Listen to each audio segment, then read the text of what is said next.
Imagine testing a new drug and it shows amazing results, but what if those results are biased? What if one group had younger patients, or the outcomes were unknowingly influenced, or the effect of previous treatment carry forwarded? This is exactly why clinical trial design is so important to make results fair, unbiased, and scientifically valid. We use these three powerful techniques: randomization, blinding, or crossover design.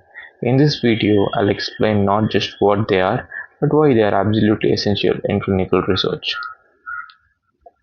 Let's start with randomization. The problem without randomization: if researchers assign patients manually, bias can creep in. Now imagine Group A is younger and healthier and Group B is older and sicker. Even if the drug is effective, results may look misleading. For example, as shown in the image here, a group of patients are randomly assigned to Group A or Group B, which contains treatment A or treatment B randomly. It's purely by chance and not by choice. So what is randomization? Randomization in clinical trial means placing participants into different groups purely by chance and not by choice.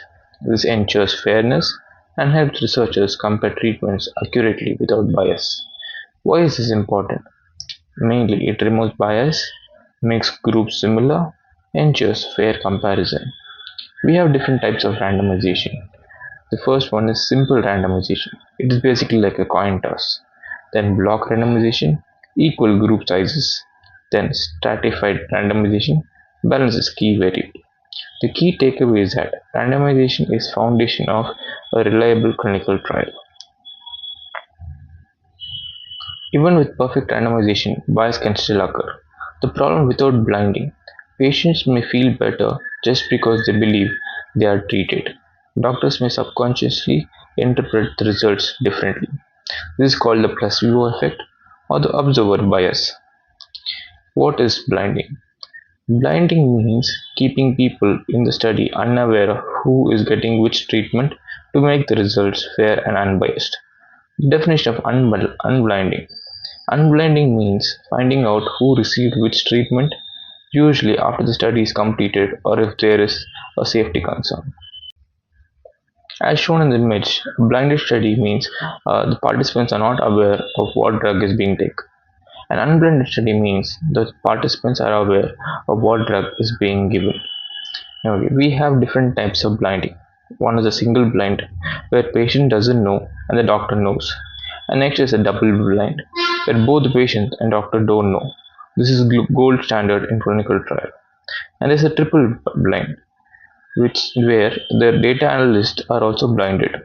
There's an open label treatment where everyone knows what the treatment is given. So why is blinding critical, and why it matters? Because expectations can affect the results. Example: if a patient knows they're getting a real drug, they might feel better just because they believe it works.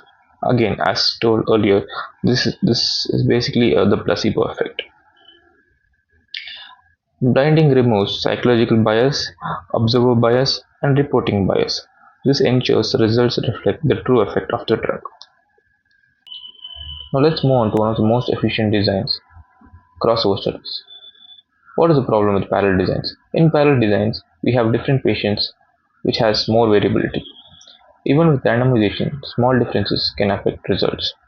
Crossover means participants switch from one treatment to another during the study, so each person experiences multiple treatments at different times. Let me tell you that there's a washout period between both the treatments. What is washout period? This is a break between the treatments to ensure the first drug does not affect the second one. We have both advantages and disadvantages in crossover design. Let's see what are the advantages. Fewer patients are needed. Each patient acts as their own control. More statistical power. What are the disadvantages? We may have carryover effects, and it is not suitable for all diseases like progressive diseases.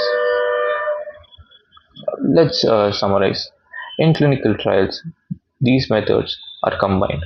For example, a study can be randomized, double-blinded, and can be crossover study. This ensures fair group assignment, no bias, highly statistically efficient. Let's quickly summarize. Randomization removes selection bias, blinding removes psychological and observer bias, crossover improves efficiency and accuracy. Together, they ensure clinical trials produce results we can trust. If you're preparing for an interview in clinical research or statistical programming, here is a common question. Why is double blinding considered the gold standard? Comment your answer below. Thank you.